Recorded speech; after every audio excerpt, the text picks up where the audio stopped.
¿Qué tal, chicos? ¿Cómo les va? Bueno, acá estamos reunidos para una nueva clase. Hoy vamos a hablar un poquito de salud ambiental. Y a la salud ambiental, repito, la OMS, la Organización Mundial de la Salud, la define como aquella disciplina que comprende los aspectos de la salud humana, incluida la calidad de vida y el bienestar social. Repito, entonces la salud ambiental es aquella disciplina que comprende los aspectos de la salud humana, incluida la calidad de vida y el bienestar social. Muy bien, todo esto son, ¿por qué? Porque son determinados, todo esto que la calidad de vida y el bienestar social, son determinados ¿por qué? Por factores ambientales. Hay distintos factores ambientales, factores físicos, factores químicos, factores biológicos, factores sociales, factores psicosociales. Entonces, cada vez en el mundo hay más conciencia de que el medio ambiente, un medio ambiente sano, un medio laboral sano y un medio doméstico sano favorecen a la salud de la población. De lo contrario, la población adquiere enfermedades y todo esto trae aparejado un aumento de los gastos en salud pública. Podemos decir que la salud ambiental estudia los factores del ambiente y del entorno, y que todos, claro, el ambiente y el entorno que afectan a quién, a la salud humana, ¿verdad? Y no solamente a la salud humana, sino a los vegetales y a los animales. Para nosotros nos interesa la salud humana. Podemos decir que la salud ambiental es un proceso mediante el cual se evalúa, se corrige y se controla todos aquellos factores ambientales que pueden influir negativamente en la salud de las personas. Podemos decir también que la medicina ambiental se centra más en los agentes productores de la enfermedad que han sido introducidos en el medio ambiente por el hombre, así como el conocimiento de dichos agentes, tanto en la actividad preventiva como curativa. Entonces tenemos que iniciar una etapa de investigación, a ver qué factor ha llevado a que se enferme la sociedad. Bueno, ¿y cuáles son los factores? Entonces, teniendo en cuenta el concepto de salud y el concepto de medicina ambiental, tenemos que decir que hay distintos factores. Hay físicos, químicos, biológicos, sociales, ergonómicos, de seguridad, mixtos, etcétera, etcétera, etcétera. Vamos a mencionar también, hablamos de la medicina ambiental y también tenemos que hablar de la terapéutica ambiental. La terapéutica es una rama de la medicina ambiental que se ocupa del tratamiento de las enfermedades ambientales. Como hay múltiples síntomas y signos, recurre a todas las formas de terapia posible y va desde las prácticas médicas convencionales hasta las medicinas alternativas y complementarias, es decir, no se desecha nada. Es decir, esa división entre medicina homeopática y alopática acá no existe, hay que usar todo para recuperar la salud del ser humano. Entonces también hablamos de la medicina ambiental, de la terapéutica ambiental, y tenemos que hablar también de la prevención ambiental. Tenemos que decir que la prevención ambiental en la salud apunta a diagnosticar, a evaluar y corregir los distintos factores ambientales, sobre todo aquellos que son perjudiciales para el ser humano, también para los animales y los vegetales, ¿no? Repito, a nosotros nos interesa de momento la salud humana. Y yo recién le mencioné una serie de factores, y entre ellos factores físicos. Son numerosísimos los factores físicos. Yo, por ejemplo, les voy a mencionar que hay factores atmosféricos que influyen, hay factores sidéricos, también influyen los cambios de humedad, los cambios de presión, también influyen las características climáticas locales, la carga física, los colores, la electricidad, las emisiones electromagnéticas no ionizantes, los rayos láser, la luz visible, o sea, un montón de factores físicos que pueden alterar el nivel de vida del ser humano. Todo en su medida y armoniosamente, se dice, ¿verdad? También otro factor físico que podemos mencionar es el magnetismo, las partículas ambientales, las microondas, bueno, las radiaciones infrarrojas, las radiaciones ionizantes, las radiaciones ultravioleta, los ruidos, las temperaturas extremas, o sea, mucho frío, mucho calor, las vibraciones perceptibles y las no perceptibles, los vientos, las variables oceanográficas. Fíjense qué cantidad de factores físicos pueden alterar la salud ambiental y por ende afectar al ser humano. También hay factores químicos. Bueno, por ejemplo, hay agentes químicos que pueden provocar trastornos digestivos, respiratorios, cutáneos, de las mucosas, etcétera, etcétera. Hay elementos naturales inorgánicos como los metales y no metales que pueden provocar grandes problemas en la salud, como por ejemplo intoxicarte con plomo, se llama saturnismo, o intoxicarte con cadmio, o con arsénico, o con mercurio, ¿no? Que son metales muy tóxicos. Muchos de estos a veces contaminan las aguas. ¿Se acuerdan cuando hablamos de aguas? Que hay que hacer determinación de estos elementos cuando se sabe que en esa región, predominan dichas sustancias químicas, ¿verdad? Y también hay que tener en cuenta sustancias naturales orgánicas o sustancias sintéticas que hay en la zona, como por ejemplo plaguicidas, las plaguicidas agrícolas. Los fármacos también, los fármacos son el fármaco en su justa medida y dado correctamente te ayuda a superar un cuadro de salud. Pero si te dan el fármaco equivocado o en dosis de más, puede dañar tu salud, hasta te puede matar. Hablamos de factores físicos, enumeramos factores físicos que pueden afectar la salud ambiental, factores químicos.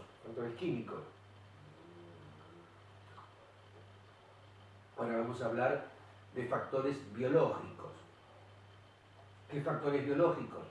Por ejemplo, bacterias, toxinas, virus, parásitos, hongos, toxinas biológicas, la toxina es un veneno, alergenos, cuando se vacuna en forma indiscriminada, ciertos vegetales. O sea, fíjense, desde el punto de vista biológico, cuántos factores hay que pueden afectar nuestra salud. También hay factores sociales. Por ejemplo, la educación es un factor muy importante.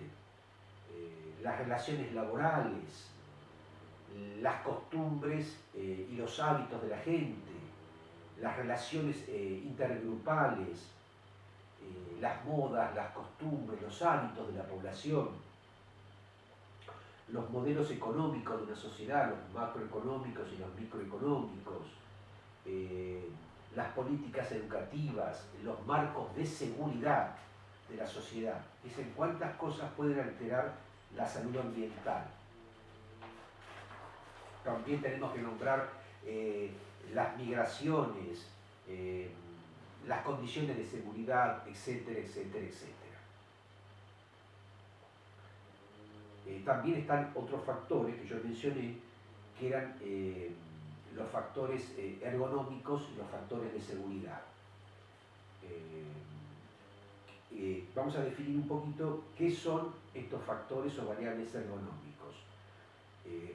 Están relacionados en sí con la adaptación del individuo a la tarea y o a su adecuación al instrumento, por ejemplo la máquina o el asiento donde se desempeña.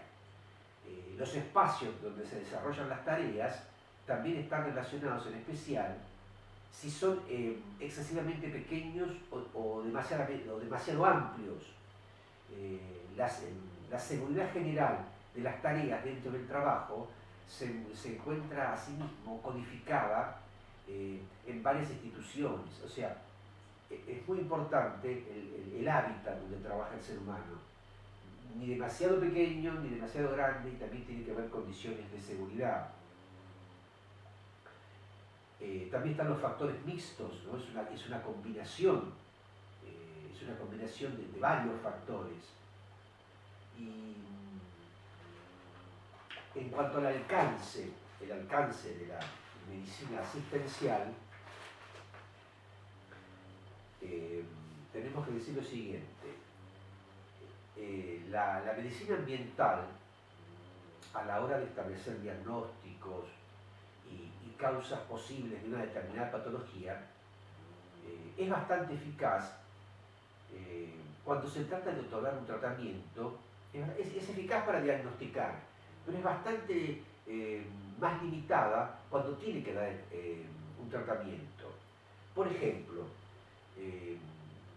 una comunidad afectada por una combinación de factores, de todos los que mencionamos, ¿no? Factores físicos, factores químicos, epidemias, etc. Entonces, el diagnóstico está hecho, pero es muy difícil.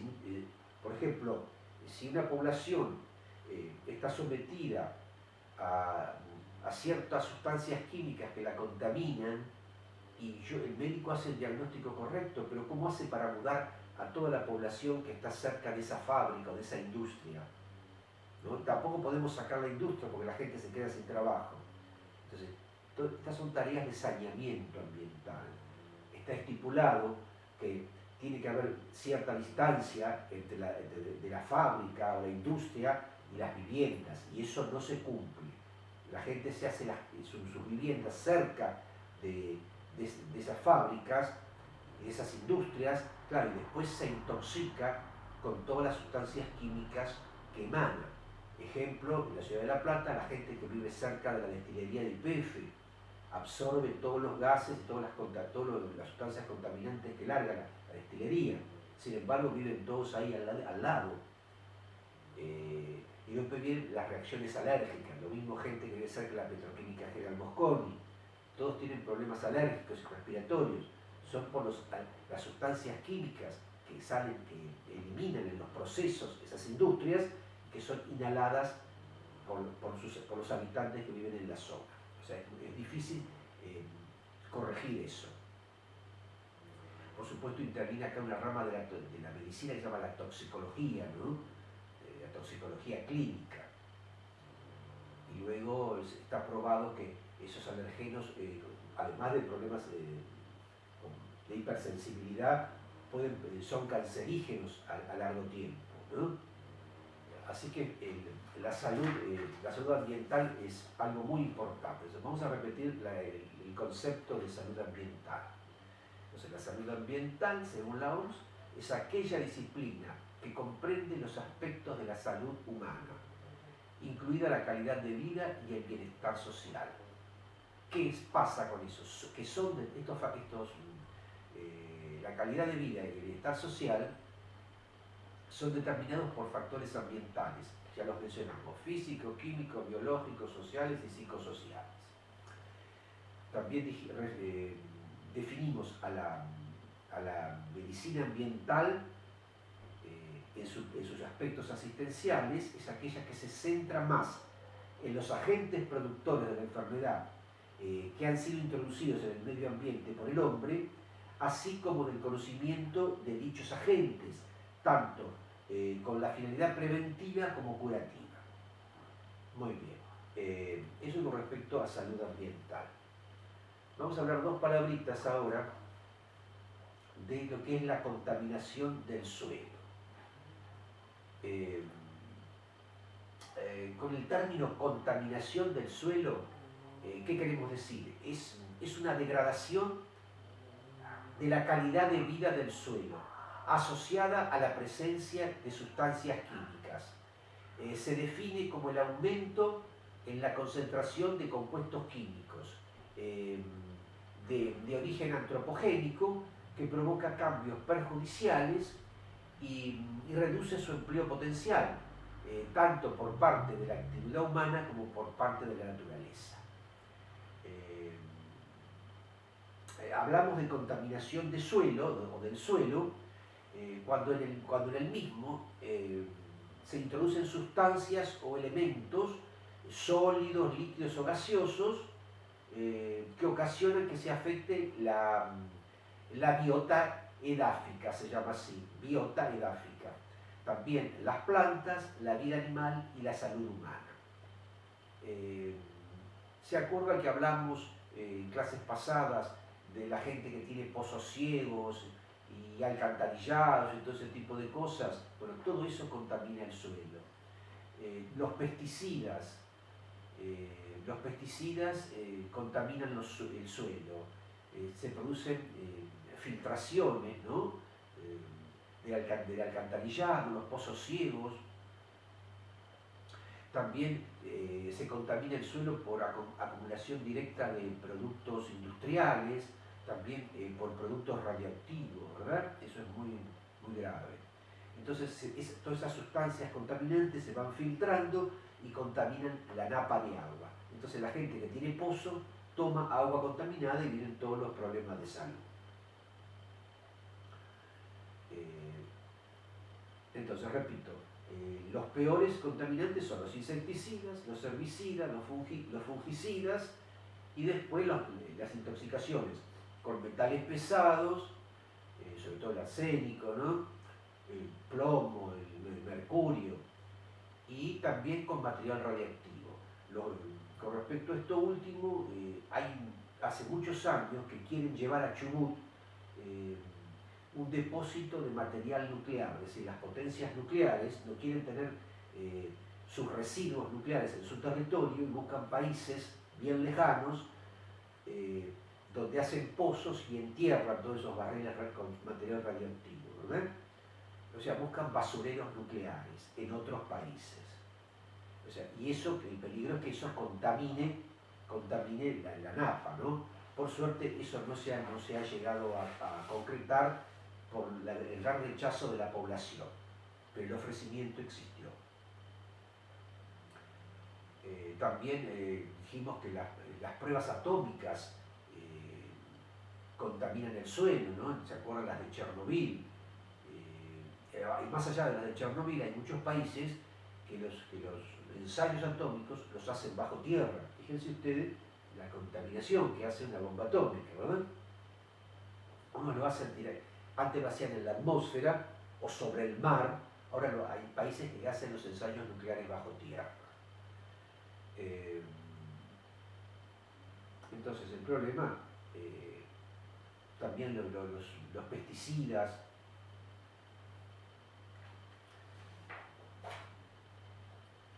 ahora obviamente cuando se contamina el suelo, dijimos que se contaminan las aguas, y además de beber esas aguas el ser humano, la beben los animales,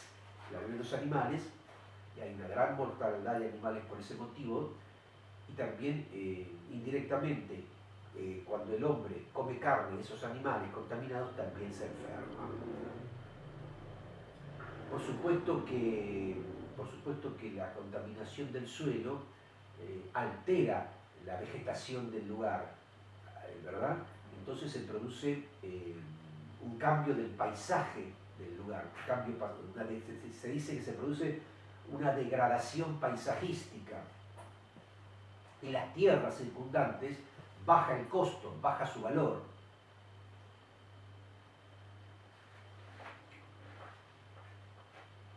En el interior de nuestro país, las compañías mineras han secado ríos, ¿no?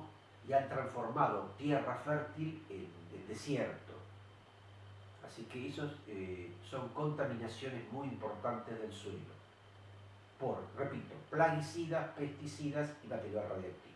Bueno, entonces cuando se hace un análisis del suelo y se nota que está contaminado, hay que concientizar a las autoridades de la región, a la población y a la empresa, a la industria que está contaminando, que tiene que cesar en el uso de esas sustancias químicas o radioactivas.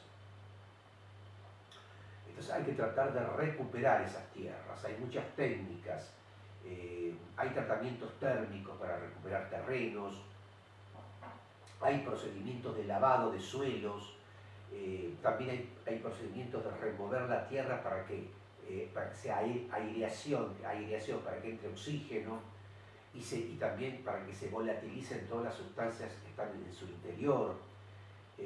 También se estila sembrar microorganismos y plantas y determinadas plantas para fijar la tierra y para que puedan esas bacterias que nosotros pusimos en la tierra degradar a las sustancias que están contaminando el suelo. O sea que es muy importante para la salud ambiental evitar o reducir la contaminación del suelo, porque todo esto, el suelo contaminado, afecta la salud ambiental de una población. Y tenemos que también tener cuidado de no... hay otra enfermedad, hay una enfermedad muy importante que se llama zoonosis. Zoonosis. Zoo del griego significa animal. Y la otra parte, osis, significa enfermedad. Es decir, es una enfermedad de los animales que es transmitida al ser humano, que se le transmite al hombre. Hay muchísimas enfermedades, ¿no?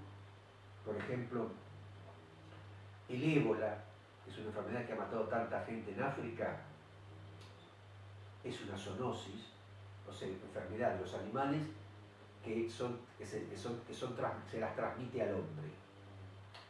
El ébola, la salmonelosis, la influenza también son zoonosis, ¿verdad? Son zoonosis.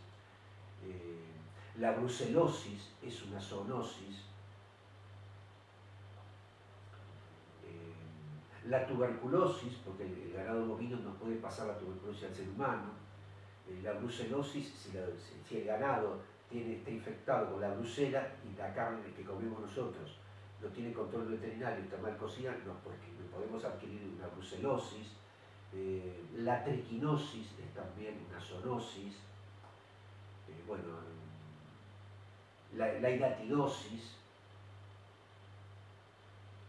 el paludismo o la malaria. Fíjense cuántas enfermedades que están en los animales y que son transmitidas al hombre, ¿no? Aparentemente este COVID-19 también es una enfermedad de los murciélagos y el hombre la adquirió tomando la sopa famosa esa. Y las zoonosis están clasificadas en directas e indirectas, ¿verdad? Las zoonosis directas, son enfermedades que se transmiten directamente entre animales, ¿no? A través de los medios como el aire. Por ejemplo de ello es la influenza, o a través de picaduras o saliva, como por ejemplo la rabia. Y las zoonosis indirectas son aquellas enfermedades cuya transmisión también puede ocurrir a través de una especie intermediaria, ¿sí? A través de un vector, ¿no? Por ejemplo, el mal de Chagas, ¿no? La vinchuca es el vector que infecta al hombre. Hay muchísimas zoonosis de origen bacteriano y de origen viral, ¿verdad? De origen bacteriano les voy a nombrar algunas: la borreliosis, la brucelosis, la campylobacteriosis, el carbunco, eh, fiebre de las montañas rocosas, que le provocan las riquecias, la leptospirosis, etcétera, etcétera, etcétera. Esas son zoonosis de origen bacteriano. Y hay zoonosis de origen viral, qué sé yo, la fiebre amarilla, el ébola, el COVID-19, Zika, la rabia, el mar de los rastrojos, que tanta gente ha matado en nuestro país allá por los años 60, ¿no? También la tuberculosis, la salmonelosis que ya hablamos. Y también hay zoonosis de origen fúngico, o sea, de hongo, no solo fungi, son los hongos, por ejemplo la tiña, la histoplasmosis, la criptococosis. También hay zoonosis de origen parasitario, como la samebiasis, el dengue, la esquistomatosis, la yardiasis, hidatidosis, leishmaniosis, la astenia, la asteniasis, la triquinosis. O sea, hay zoonosis de origen, de todos los orígenes. Hay de origen bacteriano, viral, micótico, parasitario. Así que es muy amplio, muy amplio. Y también están las zoonosis priónicas, por ejemplo, el mal de la vaca loca, ¿no? Que es la encefalopatía espongiforme bovina. Entonces, resumiendo, ¿qué es la zoonosis? Enfermedad de los animales transmitida al hombre. Del griego, zoo, animal, gnosis, enfermedad. Enfermedad de los animales transmitida al hombre. Hay cualquier cantidad y de todos los orígenes que ustedes quieran. Por eso es tan importante el control veterinario de todos, absolutamente todos los animales, para evitar el ser humano adquirir esas enfermedades que inclusive lo pueden llevar a la muerte.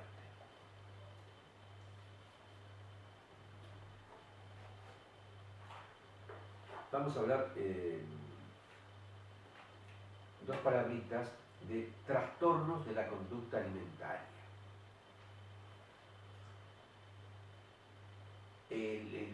Podemos definir a los trastornos alimenticios o trastornos de la conducta alimentaria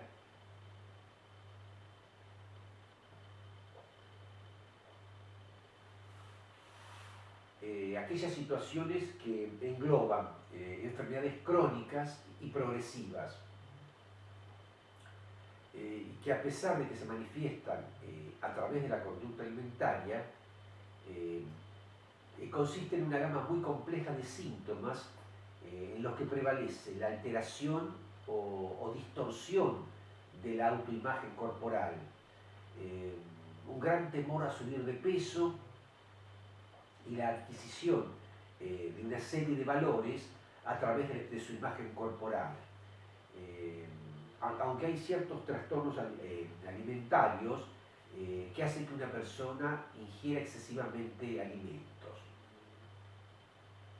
Es decir, los trastornos alimentarios pueden ser, generalmente son por exceso de alimentos, pero también los hay trastornos alimentarios por déficit de alimentos, ¿verdad? En los países donde hay pobreza y hambruna, bueno, hay un motivo, la gente no come porque no tiene que comer, pero hay ciertas patologías del ser humano, como la bulimia, la anorexia, etc., tiene todos los elementos, tiene la mesa servida y no quieren comer. Esa es una enfermedad.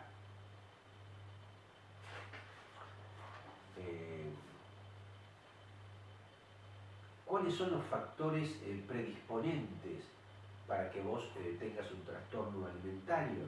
Bueno, hay factores, por ejemplo, hay factores personales, por ejemplo, enfermedades gastrointestinales, una pubertad temprana o precoz, problemas de obesidad previos a la situación, el carácter de una persona también,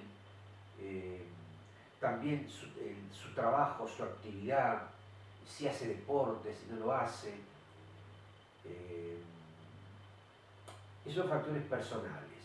O sea, la personalidad del individuo influye mucho también en los trastornos alimentarios.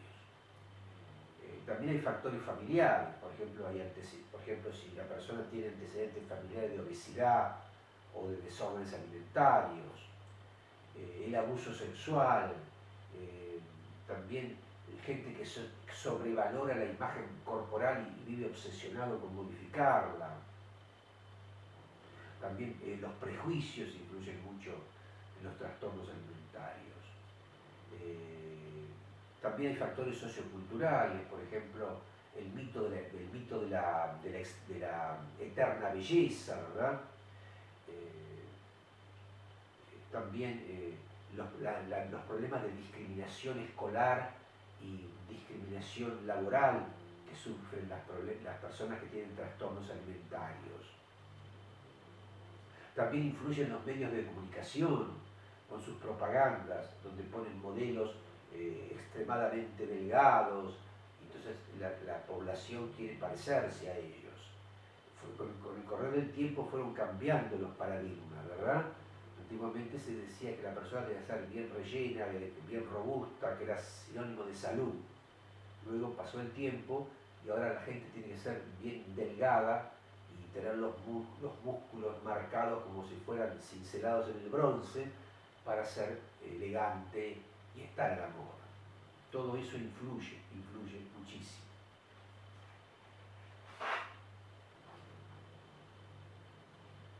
Y el problema es que los trastornos alimentarios pueden llegar a afectar la psiquis del paciente, ¿verdad? Entonces podemos decir que para tener trastornos alimentarios en un ser humano hay varios factores que influyen. Factores biológicos, factores psicológicos, factores familiares, factores sociales. Entonces, la inmensa mayoría, repito, es por exceso de peso. Hay una obsesión en algunas personas en bajar de peso y lo hacen en forma compulsiva. Eso es malo. Y también hay en menor proporción, hay gente extremadamente delgada que quiere subir de peso. Por supuesto hay que hacer un estudio médico. Las personas que no pueden subir de peso hay que ver si tienen algún problema de mala absorción y por eso no suben de peso, si tienen problema de la tiroides. La tiroides es una glándula muy importante para, según tengas un hipotiroidismo o un hipertiroidismo, ¿no? Entonces hay gente extremadamente flaca, hay gente extremadamente gorda, entonces hay que controlar muchos factores. Hay una patología que se llama bulimia, ¿no? Tenemos que decir que la persona con bulimia experimenta ataques de voracidad y luego vienen periodos de ayuno o de vómitos para contrarrestar la ingesta excesiva de alimentos, o si no, usar laxantes para evacuar mucho, extremadamente preocupados por la imagen corporal y cada vez que comen tienen sentimientos de culpa porque no tienen autocontrol, ¿verdad? Y la bulimia se divide en bulimia purgativa y bulimia no purgativa. Repito, bulimia purgativa, aquellos que toman purga después de comer para evacuar y no aumentar, y los bulímicos que no toman purgas. No son alteraciones psíquicas, obviamente, ¿no? Y la anorexia, también esa es la bulimia por un lado, también está la anorexia, se caracteriza por una pérdida de peso, más del 15%, ¿no? Debido a seguir dietas extremadamente estrictas y también tienen conductas purgativas, vómitos, ejercicio físico en exceso, tomar pastillas laxantes, etcétera, etcétera. y se divide en anorexia nerviosa restrictiva y en anorexia nerviosa purgativa.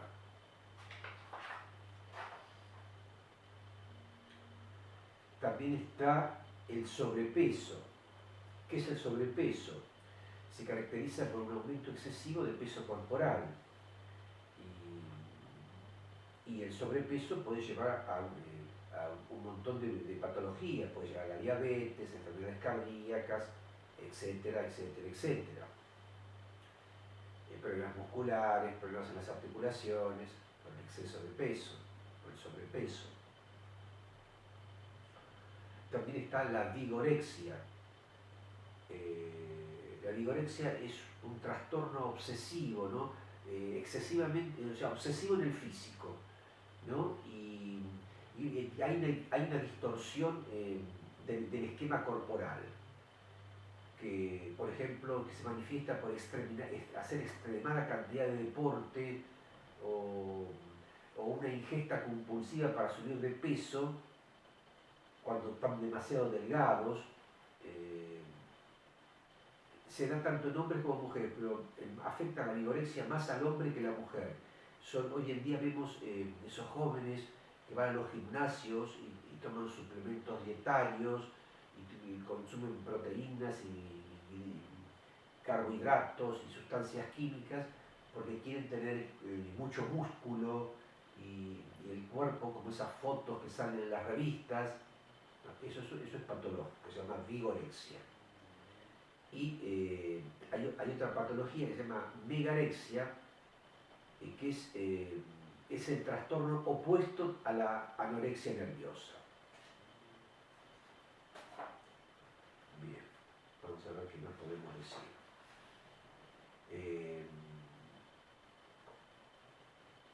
La gente con esta patología son muy adictos a las comidas basuras, se dice que tienen calorías vacías, ¿no? La comida chatarra. Después hay otra patología que se llama permanexia. La permanexia afecta a las personas que al estar obsesionadas con el sobrepeso y con el miedo a engordar, se someten a dietas permanentes. Y esto, y podrían terminar padeciendo anorexia o bulimia en un futuro. Y hay otra patología que se llama ebriorexia. Ese trastorno consiste en dejar de comer para compensar las calorías obtenidas luego del consumo de alcohol. Suele darse en personas entre 18 y 30 años, ¿no? Es decir, prefieren toman mucho alcohol y después comen poco para compensar las calorías y deterioran con eso al organismo. Es decir, acá hay factores psicológicos que intervienen y factores genéticos también, ¿verdad? Hay otras patologías o trastornos, mejor dicho, que se llaman ortorexia. ¿Qué es la ortorexia? Es el trastorno en la cual una persona ingiere alimentos que ella considera saludables, pero en realidad no lo son.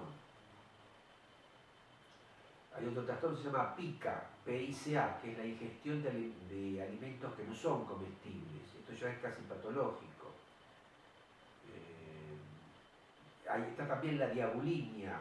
Este cuadro lo presentan los enfermos de bulimia, ¿no? También el diabético, que hace, manipula las dosis de insulina que debe inyectarse para tratar de adelgazar. También hay otro término que se llama hiperfagia. Hiperfagia es el exceso de comida, ¿no? Llega a consumir grandes cantidades de alimentos en forma continua, después de haberse alimentado correctamente. Es decir, siempre hay un problema psicológico. En todo lo que yo acabo de mencionar, hay para mí una psicopatología. Todos estos trastornos alimentarios o alimenticios traen detrás lo que se conoce con el nombre de psicopatología alimentaria.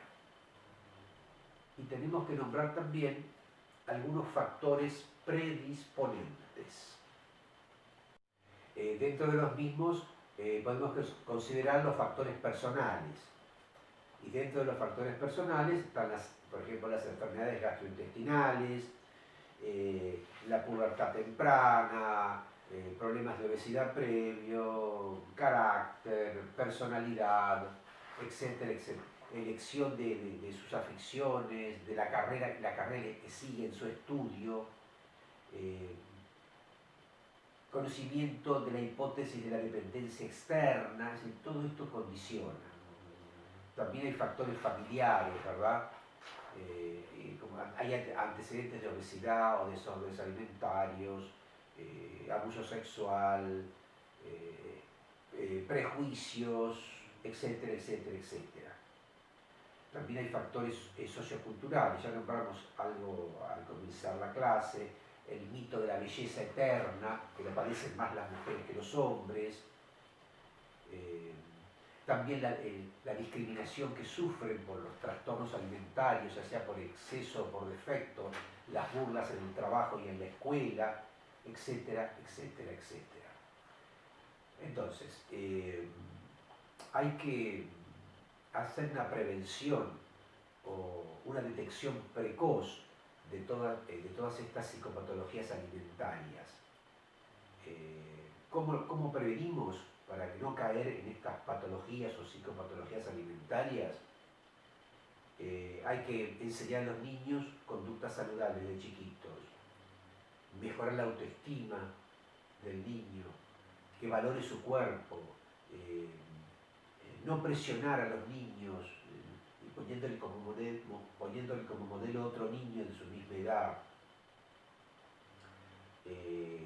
Control médico para que el médico controle al niño su metabolismo y que le indique la dieta que debe ingerir según la edad, sea un niño, adolescente o un adulto, ¿verdad? O sea, en la alimentación de todos nosotros tenemos que tener proteínas, hidratos de carbono y lípidos, pero todo en su justa medida. ¿Han visto usted que está la pirámide alimentaria? Bueno, entonces tenemos que comer de acuerdo a esa pirámide alimentaria, de todo, pero moderadamente, como corresponde. Luego, para ayudar a las personas que tienen trastornos alimentarios, bueno, hay que recurrir al médico nutricionista y también al psicólogo, porque si no hay un sostén psicológico importante, estas personas con trastornos alimentarios, ya sea por exceso o por defecto de alimentación, no salen adelante.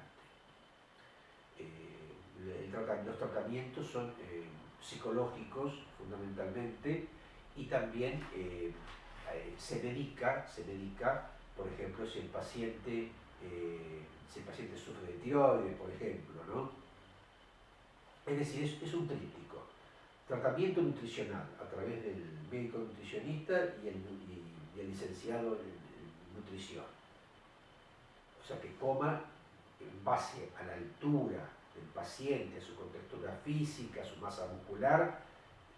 Hay que hacer una dieta, desayuno, almuerzo, merienda, cena, y con las respectivas colaciones a la mañana y a la tarde, todo moderado. Tiene que tener hidratos de carbono, proteínas y grasas en su justa medida. O sea, tratamiento nutricional, tratamiento farmacológico, si el médico lo considera oportuno, a veces para calmar un poquito la ansiedad, y tratamiento psicológico fundamental. ¿Cuál es el objetivo de todo esto? Recuperar a ese individuo, ¿no? Porque hay gente con problemas de bulimia y anorexia que llegan a la muerte. Entonces, un trastorno alimentario que uno dice, come un poquito, come de más o come de menos, te puede llevar a la muerte. Entonces, yo recién cuando empecé a hablar, dije que los trastornos alimentarios o los trastornos de la conducta alimentaria se simbolizan como un TCA, engloban varias enfermedades crónicas y progresivas que, a pesar de que se manifiestan a través de la conducta alimentaria, en realidad consisten en una gama muy compleja de síntomas, entre los que prevalece una alteración o una distorsión de la autoimagen corporal del individuo, un gran temor a subir de peso y también temor a la adquisición de una serie de valores a través de su imagen corporal, aunque hay algunos trastornos alimentarios que hacen que una persona ingiera excesivamente alimentos. Es decir, el trastorno de la conducta alimentaria puede ser, repito, por exceso o por defecto. Los dos son malos.